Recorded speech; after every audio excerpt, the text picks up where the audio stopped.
Praise the lord. యేసుక్రీస్తు నామమున మీకు అందరికీ వందనాలు. దేవుడు మరొక అవకాశం ఇచ్చాడు మనకు ప్రార్థన అనే అంశం గురించి ధ్యానించుకోవడానికి. చిన్న ప్రార్థన చేసుకొని మనము యోనా గారి ప్రార్థన గురించి కొన్ని విషయాలు జ్ఞాపకం చేసుకుందాం. ప్రార్థన చేసుకుందాం. దయామేడ యేసునాయన స్తోత్రం ప్రభా. తండ్రి, యోనా చేసిన గొప్ప ప్రార్థన మాకందరికి కూడా మాదిరి కావాలనైనా తండ్రి, దాన్ని జ్ఞాపకం చేసుకొని దాంట్లో ఉన్న లోతైన భావాలు మేము గుర్తించేటట్టుగా మమ్మల్ని ఆశీర్వదించమని, నా ద్వారా మీరే మాట్లాడి మాకు కావాల్సిన జ్ఞానం అనుగ్రహించమని యేసుక్రీస్తు నామమున వేడుకొంచున్నాను తండ్రి. ఆమేన్ ఆమేన్. యోనా గ్రంథంలో యోనాని గురించి మాట్లాడగానే మనకేమి గుర్తొస్తుంది? ఆయన ఒక ప్రవక్త, కానీ అవిధేయుడు అన్న విషయము చాలా మటుకు గుర్తొస్తుంది. అయితే ఆయనలోని నెగిటివ్ క్యారెక్టర్సే అందరు చూస్తున్నారు. ఆయన దేవుడి మాట వినలేదు,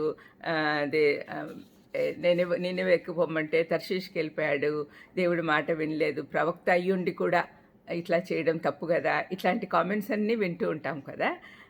అయితే ఆయనలోని దైవభక్తి, వాక్యము లోతుల్లోని అవగాహన మనం గుర్తించటం లేదు. ప్రతి మనిషిలో మంచి చెడు కలిసే ఉంటాయి కదా. ప్రవక్త ఎలా అయ్యాడు? అవిధేయతతో తనకు దూరం అవుతుంటే దేవుడు తన ప్రేమ చేతనే కదా సరైన దారిలోకి లాక్కొచ్చాడు. ప్రవక్త ఎలా అయ్యాడు అంటే దేవునితో సత్సంబంధం కలిగి ఉంటేనే ప్రవక్త అవుతాడు. ప్రవక్త అంటే ఎవరు? దేవునికి మనుషులకు మధ్యలో ఒక వారధి లాంటివాడు. దేవునితో సరైన సంబంధం లేకుంటే ప్రవక్త అయ్యే అవకాశమే లేదు. పవిత్రంగా ఉంటూ వాక్యం ధ్యానం చేసుకుంటూ దినమంతా కూడా దేవునితో సరైన సంబంధం కలిగి ఉన్నవాడే ప్రవక్త. మరి అటువంటి ప్రవక్త తన మాట వినకుండా అవిధేయత వైపు వెళ్తూ ఉంటే మరి దేవుడికి కోపం వచ్చి తనను సరిచేస్తున్నాడు అనమాట. యాక్చువల్గా యోనా గురించి ఆలోచిస్తే యోనా చేసింది తప్పేం కాదు అని మనకు అనిపిస్తుంది, మానవ మాత్రమైన మనకి. కానీ దేవుడు మాత్రం అవిధేయత. ఇక్కడ నినెవె పట్టణస్తులందరూ నాశనం అవుతుంటే వాళ్ళ దగ్గరికి వెళ్ళు, వాళ్ళని బాగు చెయ్యని దేవుడు చెప్తున్నాడు. అయితే నినెవె వాళ్ళు ఇజ్రాయెల్ ప్రజల్ని చాలా కష్టపెట్టారు. అది మాత్రమే గుర్తుపెట్టుకుంటున్నాడు యోనా. ఇంత అన్యాయం చేసిన ప్రజల్ని బాగు చేయమంటున్నాడు కదా దేవుడు, మళ్ళీ వాళ్ళు చెడ్డోళ్ళే అయిపోతారు, వాళ్ళ కోసం నేను ఎందుకు కష్టపడాలి? అది కాకుండా నా దేశస్తులు నన్ను తప్పులు పడతారేమో, వాళ్ళేమని అనుకుంటారు, ఇట్లాంటి ఆలోచనలన్నీ మానవ మాత్రుడైన యోనాకు వచ్చినాయి. మనకు రావా అట్లాంటి భావాలు? డెఫినెట్గా మనకి ఇంకా ఎక్కువే వస్తాయి. అనుమానాలు, కష్టాలు, బాధలు అన్నీ గుర్తొస్తాయి. కానీ దైవభక్తి గల వారు ఎవరైనా, దేవునితో సత్సంబంధం కలిగి ఉండాలి అని అనుకునే వాళ్ళు ఎవరైనా కూడా విధేయత అనేది ప్రాముఖ్యము అనేది మన బైబిల్ చాలా చోట్ల చూస్తున్నాం. విశ్వాసము ప్లస్ విధేయత గివ్స్ విజయము అని నేను ఎన్నోసార్లు చెప్పింటాను. ఆ ఈక్వేషన్ ఎప్పుడు మనం గుర్తుపెట్టుకోవాలి. విశ్వాసము ప్లస్ విధేయత ఈజ్ ఈక్వల్ టు విజయం. మరి యోనాకు విధేయత లేనందువల్ల అపజయం వచ్చింది, కానీ తిరిగి మార్మన్స్ పొంది మళ్ళీ విధేయత చూపించిన తర్వాత విజయం వచ్చింది. ఒకసారి దేవుడు ఎప్పుడు కూడా పాపంను ద్వేషించాడు కానీ పాపిని ఎప్పుడు ద్వేషించలేదనే విషయం మనం గుర్తుంచుకోవాలి. అన్యులు నాశనం అవుతుంటే కూడా వారిని మార్చడానికి ప్రయత్నం చేసే దేవుడు తన సొంత జనాంగం గురించి ప్రయత్నం చేయడా? క్లుప్తంగా మనము యోనా కథ గుర్తు చేసుకుందాం. ఈ యోనా గ్రంథము చాలా చిన్నది, కేవలం చిన్న అధ్యాయాలు, 4 అధ్యాయాలు ఉన్నాయి. కానీ దీంట్లో దేవుని సార్వభౌమత్వము, ఆయన జ్ఞానము, న్యాయము, కనికరము, మంచితనము అన్నీ చాలా స్పష్టంగా సులభంగా అర్థమయ్యే విధంగా తెలియపరచబడింది. దేవుడు అన్యులకు కూడా ప్రభువే కాబట్టి వారిని కూడా రక్షించాలి అని ప్రయత్నం చేస్తాడు అనే గొప్ప సత్యము మనకి ఈ బుక్లో నుంచి కనపడుతుంది. ఆయనకి ఏ భేదము లేదు, అందరూ తను సృష్టించిన వారే. పాపమును ద్వేషిస్తాడు కానీ పాపిని కాదు. మనం పాపంలో పోతుంటే మనం పాపంలోకి పోకుండా ఉండడానికి మన కోసం ఎంతో ప్రయత్నం చేస్తాడు యేసయ్య. అందుకే కదా మన కోసం ఈ లోకానికి వచ్చాడు. పాపం అనే ఊబిలో దిగిపోతా ఉంటే మనల్ని పోనివ్వకుండా చేయి పట్టి ఆయన చేత్తో మనల్ని బయటికి లాగి మన చేతిని తన తండ్రి చేతితో కలిపాడు. ఇంత గొప్ప సత్యం మనం గుర్తు చేసుకోవాలి. ఎప్పుడు కూడా మన మనసులో నుంచి బయటికి పోకూడదు. ఇక్కడ ఫస్టు అసలు ఈ యోనా గ్రంథం గురించి మనం ఆలోచిస్తే ఫస్ట్ మనం గుర్తు చేసుకోవాల్సింది, దేవుడు ఖచ్చితమైన ఆజ్ఞ ఇచ్చాడు యోనా ప్రవక్తకు. ఏమంటున్నాడు? నువ్వు లేచి నినెవే మహాపట్టణమునకు పోయి దానికి దుర్గతి కలుగునని ప్రకటించుము. ఇది ఖచ్చితమైన ఆజ్ఞ. అది కూడా వినకుండా ఆపోజిట్ సైడ్ ప్రయాణానికి సిద్ధపడ్డాడు. నినెవే తూర్పులో ఉంది, తర్షీషు పడమరలో ఉంది. డిస్టెన్స్ కూడా చాలా ఎక్కువ.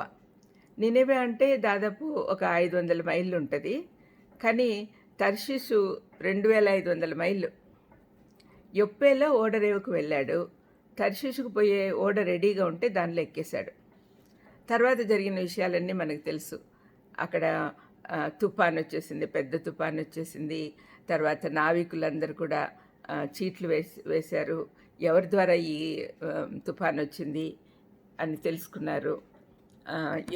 యోనా ద్వారానే వచ్చిందని అతనే చెప్తాడు. తెలుసుకొని సముద్రంలోకి పడేస్తారు అతన్ని. అప్పుడు దేవుడు ఆజ్ఞాపిస్తే ఒక చేప అతన్ని మింగేస్తుంది. ఆ తర్వాత 3వ రోజు నినెవే ఒడ్డున కక్కి వేయబడ్డం చూస్తున్నాం. ఆ తర్వాత యోనా నినెవే పట్టణంలో ఇష్టం లేకుండానే ప్రీచ్ చేశాడు. వెంటనే వారు ఉపవాస ప్రార్థనలు ప్రకటించి మారుమనసు పొందినప్పుడు దేవుడు నాశనం చేయ ఆలోచన విరమించుకొనుట. ఆ తర్వాత యోనా అలగడం, దేవుడు యోనాకు బుద్ధి చెప్పడం, ఇవన్నీ కూడా మనము ఈ గ్రంథంలో చూడగలం. చాలా బాగుంటుందండి. దయచేసి చిన్న గ్రంథమే కదా, చదవండి, చాలా బాగుంటుంది. 4వ అధ్యాయం లేకపోతే యోనా గొప్ప ప్రవక్త, చాలా ఎఫెక్టివ్గా బోధించాడు అనుకునేవాళ్ళం. కానీ 4వ అధ్యాయంలోనే అలగడం అన్నీ కనపడుతుంది. అలగడము, తర్వాత దేవుడు బుద్ధి చెప్పడం, అవన్నీ కనిపిస్తాయి. అతన్ని తగ్గింపు స్వభావం నేర్పిస్తున్నాడు దేవుడు. క్షమించే ప్రవక్తగా మార్చేశాడు 4వ అధ్యాయంలో. ఆ అధ్యాయం లేకుంటే మనకు అసలు అతన్ని అలగడం తెలియదు. అవన్నీ కూడా అంటే మంచి ప్రవక్త, పోన్లే ఒకసారి బుద్ధి వచ్చింది అని అట్లా అనుకుంటాం. కానీ మంచిగా కంప్లీట్గా మార్చేంతవరకు దేవుడు వదలడండి. కంప్లీట్గా మార్చి వాళ్ళ కోసము ప్రార్థన చేసే విధంగా చేశాడు. దేవుని ప్రణాళిక నెరవేర్చడంలో యోనా సహకరించకపోతే దేవుడు ఇంకొకరిని చూస్ చేసుకునేవాడు. ఎప్పుడు అంతే కదా, దేవుడి ప్రణాళిక జరగాలి.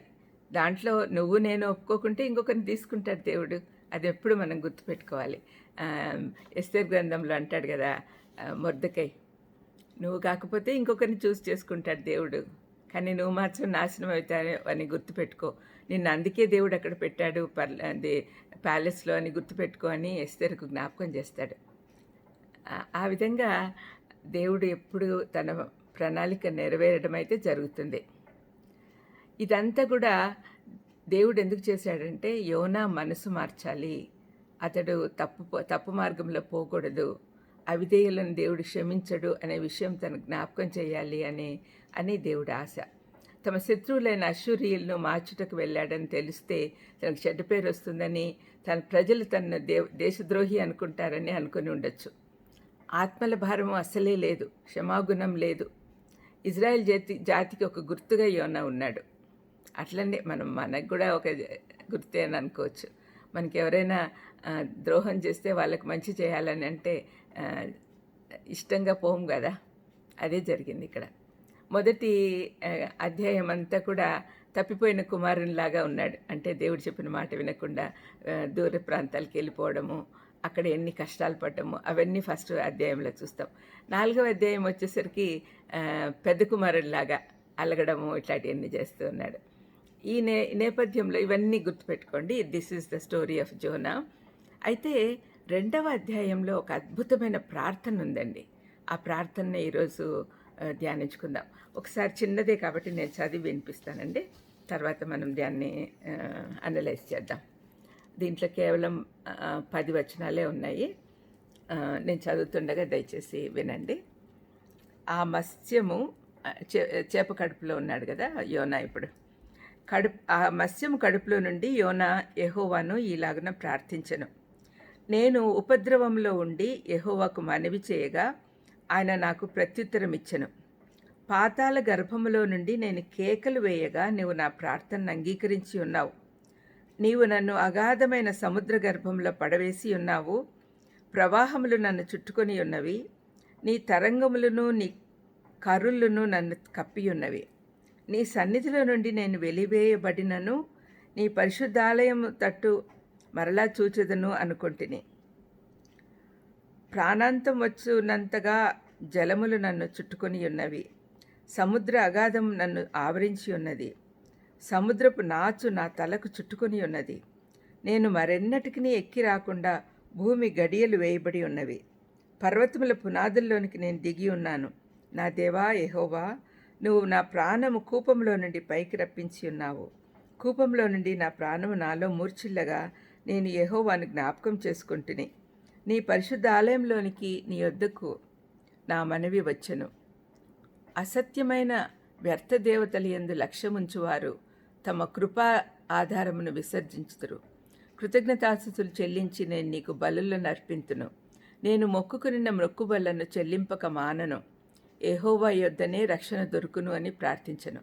అంతలో యెహోవా మత్స్యమునకు ఆజ్ఞ ఇయ్యగా అది యోనాను నేల మీద కక్కివేసెను. దీని గురించి మనం కొన్ని విషయాలు జ్ఞాపకం చేసుకుందాం. దీంట్లో యోనా మనస్థితి మనకు అర్థమవుతుంది. అక్కడ ఏమవుతుంది, తను ఉన్న పరిస్థితి ఎక్స్ప్లెయిన్ చేస్తూ ఉన్నాడు మొదటి భాగంలో. తర్వాత పరిస్థితుల వెనుకున్న హస్తము తను రియలైజ్ అయ్యాడు, దేవుడే దీని వెనకాల ఉన్నాను, ఈ పరిస్థితుల వెనకాల అని. తర్వాత తన విన్నపం ప్రార్థన చేస్తున్నాడు, నన్ను రక్షించమని. లాస్ట్లో విశ్వాస ప్రకటన, డిక్లరేషన్ ఆఫ్ ఫెయిత్. ఎంత చక్కగా ఉందండి ఈ ప్రార్థన. ఫస్ట్ ఏమో తన పరిస్థితులన్నీ వివరిస్తూ ఉన్నాడు దేవుడికి. తర్వాత ఏమో ఈ పరిస్థితుల వెనకాలంతా దేవుడే ఉన్నాడనే విషయం అర్థమైంది. తను చేసిన తప్పు వల్ల దేవుడు తనను డిసిప్లిన్ చేస్తున్నాడనే విషయం అర్థం చేసుకున్నాడు. తర్వాత రియలైజేషన్, నువ్వే నన్ను కాపాడు దేవుడా. 3 రోజులు చేప కడుపులో ఉండి అప్పుడు బుద్ధి వచ్చిందండి నాకు. శ్రమలు వస్తే కానీ మనకు బుద్ధి రావట్లా.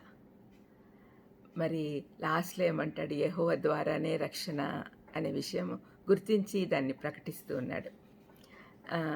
యాక్చువల్గా Zona is a great man of prayer. చాలా గొప్ప ప్రార్థనాపరుడు. అక్కడ యెరూషలేము మందిరంలో అతను కీర్తనలు పాడేవాడు అనమాట. మంచి గాయకుడు, దేవుని సన్నిధిలో ఎప్పుడు ఉండాలని ఆశపడేవాడు అనమాట. అయితే భయంకరమైన ఆ పరిస్థితుల్లో ప్రార్థన చేయడం అంటే చాలా గ్రేట్. ఎంత భయంకరం అంటే ఇంకా యూ కెన్ ఇమాజిన్ చేసుకోవడానికి కూడా కష్టము. చేప కడుపులో ఏముంటుందో ఒక్కసారి ఆలోచించుకోండి. భయంకరమైన వాసనలు, హైడ్రోక్లోరిక్ యాసిడ్, ఇంకా చాలా చాలా బ్యాడ్ స్మెల్స్, ఆరగని ఫుడ్ స్మెల్స్. ఎవరైనా వాంతి చేసుకుంటే ఎంత భయంకరమైన స్మెల్ వస్తుందో అంతకంటే ఇంకా భయంకరం. అంత వాసన ఉంటుందేమో, కటిక చీకటిగా ఉంటుంది. ఇటువంటి పరిస్థితుల్లో ఆయన థ్యాంక్స్ గివింగ్ ప్రేయర్ చేస్తున్నాడండి, కృతజ్ఞతాస్తుతులు చెల్లిస్తున్నాడు దేవుడికి. ఎంత గొప్ప విషయం. అందుకే పౌలు అంటాడు, ఏ పరిస్థితుల్లోనైనా మనం దేవుణ్ణి స్తుతించి ఆరాధించాలి అని. హబక్కూకు ప్రవక్త అంటాడు, నాకేమీ లేకపోయినా సరే నేను ప్రభువునందు ఆనందించేదను. పౌలు అంటాడు, ప్రభువునందు ఆనందించుటి ఎల్లవేళ్ళ ఆనందించుటి. ఎల్లవేళ్ళ అంటే ఎంత భయంకరమైన పరిస్థితిలో ఉన్నా కూడా దేవుణ్ణి స్తుతించి ఆరాధించాలి. యోనా గొప్ప ప్రవక్త. ఆయనలోని నెగిటివ్ క్యారెక్టర్ మాత్రమే మనం చూస్తున్నాం, కానీ పాజిటివ్ చూస్తే ఎంత ప్రార్థనాపరుడో మనకు అర్థమవుతుంది. ఎప్పుడు కూడా మన పరిస్థితి మనం అర్థం చేసుకొని ప్రార్థన చేసేది నేర్చుకోవాలి. అంతకుముందు మొదటి అధ్యాయంలో ఆ నావికులు నిద్రపోతా లేచి నీ దేవుడికి ప్రార్థన చేయని తిట్టారు కదా. కానీ అప్పుడు చనిపోవడానికి సిద్ధపడ్డాడు, కానీ దేవుని పాదాల దగ్గరికి పోవాలి అని అనుకోలేదు ఆ టైంలో. ఎందుకంటే అవిధేయత ఫుల్గా నిండి ఉంది తలలో. ఓడల్లో ఉన్న నావికులకు మధ్యధరా సముద్రం గురించి తెలుసు. యాక్చువల్గా వాళ్ళు తర్వాతి 3 నెలలు ఏం తుఫాన్లు రావు అని తెలుసుకున్నప్పుడే ప్రయాణం మొదలవుతుంది వాళ్ళకి. నావికులకు బాగా ఎక్స్పీరియన్స్ ఉంటుంది. అయితే ఏమో జరుగుతూ ఉంది, దేవుడికి కోపం వచ్చింది అని వాళ్ళ దేవుళ్ళకి మొక్కుకోండి అని అందరూ నిర్ణయించుకున్నారు. కానీ దేవుని ఆత్మతో జ్ఞానంతో నింపబడిన ఈ ప్రవక్తకు తెలియదా? తెలుసు. దేవుని శక్తి తెలిసి కూడా దేవునికి విరుద్ధంగా చేస్తున్నాడు. అయితే అందులో కూడా దేవుని ప్రణాళిక ఉంది. ఇప్పుడు యోనా ప్రవర్తన వల్ల అన్యులైన నావికులకు దేవుని గురించి తెలుసుకున్నారు కదా! మనం తప్పులు చేస్తున్నా కూడా దేవుడి అది ఏదో విధంగా మంచికే తిప్పుతాడు. యోనా ప్రవక్త అక్కడ అవిధేయత చూపిస్తున్నాడు. తన వల్లనే ఇంత ముప్పు వస్తుందని వాళ్ళకి తెలిసింది. అయినా కూడా దాని ద్వారా దేవుడి గొప్పతనం వాళ్ళు తెలుసుకున్నారు, అన్యులైన వాళ్ళు. ఏమంటున్నారు? నువ్వు అతన్ని కింద పడేయంగానే తుఫాను ఆగిపోయింది అంటే వాళ్ళకి తెలిసిపోయింది కదా, మన దేవుడు గొప్పవాడు, యెహోవా దేవుడు గొప్పవాడు కాబట్టి అది అలా జరిగిందని వాళ్ళకి తెలుసు. తర్వాత వాళ్ళు కూడా ఇతరులకు చెప్తారు, వాళ్ళ ద్వారా చాలామందికి తెలుస్తుంది. అందుకని ఈ ప్రయత్నం ద్వారా యోనా అవిధేయత ద్వారా కూడా కొంతమంది రక్షింపబడ్డారు. నావికులకి అందరికీ కూడా యెహోవా దేవుని గొప్పతనం తెలుసుకున్నారు. అప్పుడు ప్రార్థించిన యోనా ఇప్పుడు తను కంప్లీట్గా ఓడిపోయానని తెలిసి దేవుని పాదాల యొద్దకు వచ్చాడు. ఈ ప్రార్థనలో గమనించదగిన ముఖ్య అంశాలు ఏంటంటే, అతని ప్రార్థన అంతా కీర్తన గ్రంథంలోని వాక్యాలతో అల్లికలాగా అల్లాడు. అటువంటి పరిస్థితిలో హౌ కుడ్ ఈ recall and recollect the versus of the scriptures? ఇంత భయంకరమైన పరిస్థితిలో వాక్యం ఎలా గుర్తు చేసుకున్నాడు అంటే ఏంటి? అతని మనసు వాక్యంతో నిండిపోయి ఉంది. మనము కష్టాల్లో ఉన్నప్పుడు చెడ్డ మాటలే వస్తూ ఉంటాయి చాలామందికి. అలా కాదు కదా, యోనా ప్రవక్త కష్టాల్లో ఉన్నప్పుడే వాక్యం బయటకు వస్తూ ఉంది. హృదయం నిండిన దాన్ని బట్టి నోరు మాట్లాడుతుంది కదా. మరి అతని హృదయం అంతా వాక్యమే ఉంది. అతనికి ఇక చెడ్డ మాటలేం రావు. కేవలం దేవుణ్ణి స్తుతించి ఆరాధించడమే తెలుసు. దావీదు కీర్తనలోని ప్రతి ఒక్కటి కూడా మాట్లాడుతూ ఉన్నాడు. ఒకసారి నేను అవన్నీ చదివేంత టైం లేదు మనకు, కానీ నేను ఊరికే చూపిస్తాను మీకు ఒక లిస్ట్ లాగా. దాదాపు 20 వచనాలు ఈ ప్రార్థనలో కీర్తనల్లో వాడాడు, కీర్తనల గ్రంథంలోని వాక్యాలు. ఇంకా ఎక్కువ కూడా ఉండొచ్చేమో. ఒకసారి నేను లిస్ట్ చదువుతాను. రెండవ అధ్యాయమే మొత్తము. 2వ అధ్యాయంలో మొదటి భాగం, 2వ వచనం మొదటి భాగము, కీర్తనలు 3, 4, 120వ అధ్యాయము 1వ వచనం. దాన్ని పోల్చుకోవచ్చు. 2వ అధ్యాయము 2వ వచనము 2వ భాగము, 18వ అధ్యాయము 48వ వచనము, 30వ అధ్యాయము 3వ వచనం. 3వ వచనము మొదటి భాగము 88వ అధ్యాయము 6 నుంచి 7 వరకు. 3వ వచనం 2వ భాగము 42 అధ్యాయము 7వ వచనం. 4వ వచనం మొదటి భాగము 31వ అధ్యాయము 22వ వచనం. 4వ అధ్యాయము 2వ భాగము కీర్తన 5వ అధ్యాయము 7వ వచనం. 5వ అధ్యాయం మొదటి భాగము కీర్తన 69వ అధ్యాయము 1, 2. మీకు బోరు కొడుతుందేమో, కానీ ఇంత చక్కగా కీర్తన గ్రంథంలోటి రాశాడు చూడండి, ఎంత గొప్ప విషయం. అటువంటి పరిస్థితిలో కీర్తనలు గుర్తు చేసుకున్నాడు అంటే అతని హృదయంలో వాక్యం తప్ప ఇంకేం లేదనే కదా అర్థం. 6వ అధ్యాయం 6వ వచనం 2వ భాగము 49, 15, 56, 13, 103, 4. 7వ వచనం మొదటి భాగము 107, 5, 142, 3. 8వ అధ్యాయము మొదటి భాగము 31వ అధ్యాయము 6వ వచనం. 9వ అధ్యాయం మొదటి భాగము 50వ అధ్యాయము 14, 69, 30, 107, 22. 9వ అధ్యాయము 9వ వచనము 3వ భాగము 3వ అధ్యాయము 8, 37, 39. ఇవన్నీ మీరు మళ్ళీ విని గుర్తు చేసుకొని మీరు ఒకవేళ చెక్ చేసుకోవాలనుకుంటే దయచేసి చెక్ చేసుకోండి. దీనివల్ల మనం నేర్చుకోవాల్సిన పాఠాలు 2 ఉన్నాయి. వాక్యం బాగా తెలిసిన వాళ్ళు కూడా పడిపోతారు. రెండవది, పడిపోయినప్పుడు మనలో ఉన్న దేవుని వాక్యం నిలబెడుతుంది. ఆయన చుట్టూ ఉన్న పరిస్థితులను వివరించాడు యోనా. ఉపద్రవము, పాతాళ గర్భము ఇవన్నీ చెప్తున్నాడు కదా, అగాధ సముద్రము, అక్కడ ఏమేమి ఉంటాయి ఇవన్నీ కూడా ఎక్స్ప్లెయిన్ చేస్తూ ఉన్నాడు. రెండవది, ఇవన్నిటి పరిస్థితుల వెనకల దేవుడు ఉన్నాడు అనే విషయం అతనికి తెలుసు. నీవు, నీ తరంగాలు, నీ కరుళ్ళు ఇవన్నీ కూడా దేవుడే తనకి ఏర్పాటు చేశాడు అనే విషయము తెలుసు తనకి. న్యాయమూర్తి కనుక ఈ విధంగా చేశాడు అనే సంగతి గ్రహించాడు. మనం చేసిన పాపాల కంటే శిక్ష ఎక్కువగా ఉంది అనుకుంటే దేవుణ్ణి బ్లేమ్ చేస్తాం. కానీ యోనా దేవుని న్యాయము సార్వభౌమత్వం కలిసి పనిచేస్తున్నాయని తెలుసుకున్నాడు. ఇక్కడ యోనా చేసిన ప్రార్థనలో చాలా విషయాలు మనం నేర్చుకోవాల్సి ఉందండి. ఏమంటున్నాడు? ముందేమో తను పరిస్థితులన్నీ వివరిస్తూ ఉన్నాడు. దాంట్లో ప్రార్థనలో ఎక్కువగా దావీదు చేసిన ప్రార్థనలు చేస్తున్నాడు. దావీదు కష్టాల్లో ఉన్నప్పుడు ఏ విధంగా ప్రార్థన చేశాడో అలాంటి ప్రార్థన చేస్తున్నాడు. రెండో విషయం ఏంటంటే తనకు ఇదంతా జరిగేదానికి వెనకల దేవుడు ఉన్నాడు, ఆయన న్యాయమూర్తి సార్వభౌముడు కాబట్టి ఈ విధంగా జరుగుతూ ఉంది, నన్ను డిసిప్లిన్ చేస్తున్నాడు అనే విషయం అర్థం చేసుకున్నాడు. తర్వాత మూడవ మాట విన్నపం. దీనిలో 3 ముఖ్య పదాలు ఉన్నాయి. యెహోవా, పరిశుద్ధాలయము, వాగ్దానం. యెహోవా అనేది నిబంధన నామం.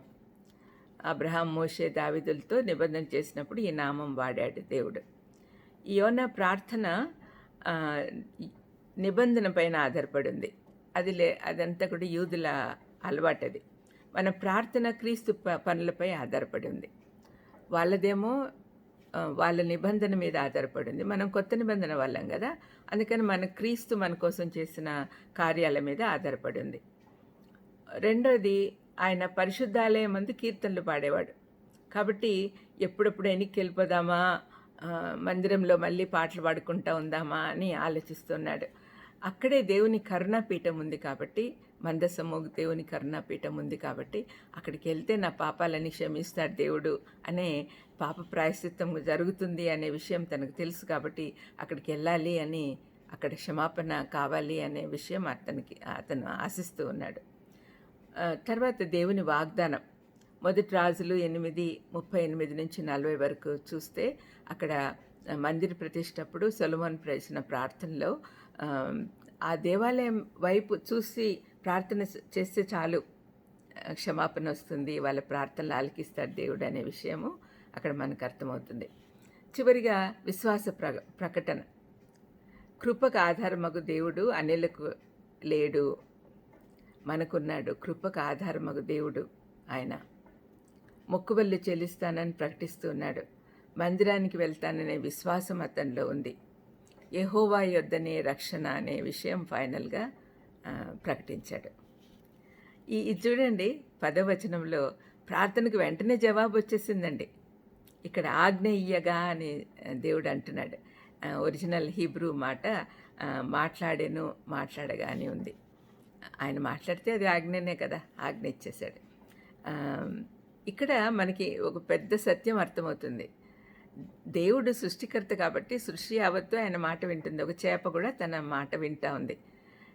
నువ్వు మింగే అన్నాడు, మింగేసింది. దాన్ని అరిగించుకోవద్దు, తినద్దు అన్నాడు, తినలా. అంటే లోపల అట్లే పెట్టుకొని, పాపం చేపకు కూడా చాలా కష్టమై ఉంటుంది. 3 రోజులు దాన్ని అరిగించుకోకుండా ఏం చేయకుండా అట్లే ఉండాలంటే ఎంత కష్టం కదండి. మరి దాన్ని ఆయనను మింగేసే అన్నప్పుడు మింగేసింది, మూసేసే అన్నప్పుడు నినివే పట్టణం దగ్గర మూసేసింది అనమాట. యోనా అంత గొప్ప ప్రవక్త అయినా కూడా దేవుడి మాట వినలేదు, కానీ ఒక ఆర్డినరీ చేప ఆయన మాట వింటా ఉంది. మరి ఈ ప్రార్థనలో కొన్ని అంశాలు చూస్తే ఆయన దేవుని సహాయం కోసం ప్రార్థించాడు. దేవుడు డిసిప్లిన్ చేశాడు, క్రమశిక్షణ చేశాడు, అంగీకరించాడు. తర్వాత వాగ్దానాలను విశ్వసించాడు, ఆయన చిత్తానికి స్వాధీనపరుచుకున్నాడు, కృతజ్ఞతతో బలులు అర్పిస్తానని చెప్పాడు.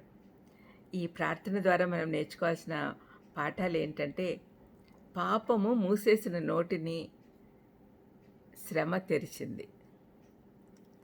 పాపం మూసేసిన నోటిని శ్రమ తెరిచింది. పాపం వల్ల అప్పుడు ఫస్ట్ అధ్యాయంలో నిద్రపోతా ప్రార్థన చేయంటే ప్రార్థన చేయట్లా. ఎందుకంటే పాపం చేస్తున్నాడు, దేవుడికి విరోధంగా చేస్తున్నాడు, దేవుడి ఆజ్ఞను పాటించటం లేదు. అప్పుడేమో నోరు పాపం మూసేసింది. కానీ శ్రమ వచ్చినప్పుడు, నిజంగా బాగా శ్రమ పడుతూ ఉన్నప్పుడు తిరిగి నోటిని తెరిచింది. రెండవది, పునరుజ్జీవింపబడిన విశ్వాసం చుట్టూ ఉన్న పరిస్థితులపై విజయం సాధించింది. తన విశ్వాసం కొద్దిగా తగ్గిపోయింది, కానీ దాన్ని మళ్ళీ రెన్యూ చేసుకొని చుట్టూ ఉన్న పరిస్థితులపై విజయం సాధించింది. మనం ఎప్పుడు కూడా విశ్వాసం ఎప్పుడన్నా కోల్పోతుంటే ప్రార్థన చేస్తే తిరిగి పునరుజ్జీవింపబడతాం. అప్పుడు ఆ పరిస్థితుల్లో ఏదున్నా కూడా దానిపై నుంచి మనము విజయం ఏ కష్టమైన పరిస్థితులు ఉన్నా కూడా వాటిపై మనం విజయం సాధించవచ్చు. మూడవది, ప్రార్థనకు అలంకారం తీసుకురావాలి. అంటే స్క్రిప్చర్. ఇతను ప్రార్థనలో వాక్యాలు తీసుకొచ్చేసాడు, కీర్తనలు తీసుకొచ్చాడు. దానివల్ల ప్రార్థనకు అందం వచ్చింది. అంటే దేవుడితో ప్రార్థన చేసేటప్పుడు అందం ఉన్నా లేకపోయినా పర్లేదేమో, కానీ అతను ప్రవక్త కాబట్టి వాక్యంతో నింపబడ్డాడు కాబట్టి మనం కూడా కంటిన్యూస్గా ప్రార్థన చేస్తూ ఉంటే, వాక్యం బాగా చదువుతూ ఉంటే ఆటోమేటిక్గా ప్రార్థనలో వాక్యాలు వచ్చేస్తాయి. తర్వాత నాలుగవది ఏంటంటే, దేవుడు ఖచ్చితంగా తిరుగుబాటుకు శిక్ష విధిస్తాడు, చూసి చూడనట్లు ఊరుకుండాడు అనే విషయం కూడా మనం అర్థం చేసుకోవాలి. ఐదవది, దేవునితో మునుపున్న సంబంధం వల్ల తిరిగి దేవుని వైపు మరలుతాం. అంటే మనకు ముందు మంచి సంబంధం ఉంటే తప్పనిసరిగా దేవుని వైపు, బాలుడు నడవలసిన త్రోవను వానికి నేర్పించు, తప్పిపోయినా తిరిగి వస్తాడని పిల్లల గురించి చెప్తారు కదా. అదేవిధంగా మనకు కూడా బేస్ సరిగా ఉంటే ఒకవేళ తప్పిపోయినా కూడా తిరిగి లేస్తాం. నీతిమంతులు 7 సార్లు పడిపోయినా కూడా దేవుడు లేపుతాడు అని ఉంది కదా, అది మనం అర్థం చేసుకోవాలి. చివరిగా, మారు మనసు పొందిన వారికి బలులు, మందిరము కేంద్రం కావాలి. మారు మనసు పొందాడు, ఇప్పుడు ఏమనుకుంటున్నాడు? తిరిగి పరిగెత్తి మందిరానికి వెళ్ళిపోదాం, కరుణాపీఠం దగ్గర చేరదాం, ఇట్లాంటి ఆలోచనలు అతను కలిగి ఉన్నాడు. ప్రార్థన చేసుకుందాం. దయామేడ యేసు నాయనా, తండ్రి, యోనా ప్రార్థన అద్భుతంగా అర్థమయ్యేటట్టు చేశారు నాయనా, మీకు స్తోత్రం. అవును తండ్రి, మేము కూడా తండ్రి పాపం వల్ల మా నోరు మూసుకుపోతుంది కొన్నిసార్లు, కానీ శ్రమ వల్ల తిరిగి తెరుచుకుంటుంది తండ్రి. మేము ఎప్పుడు శ్రమల వల్ల మీ దగ్గరికి అయ్యేటట్టు చేయండి తండ్రి. ముఖ్యంగా శ్రమల్లో కూడా వాక్యం ద్వారా మిమ్మల్ని మహింపరిచేదానికి, కృతజ్ఞతాస్తుతులతో ప్రార్థన చేసేదానికి మాకు నేర్పించమని యేసుక్రీస్తు నామమున వేడుకొంచున్నాను తండ్రి. ఆమెన్. God bless you.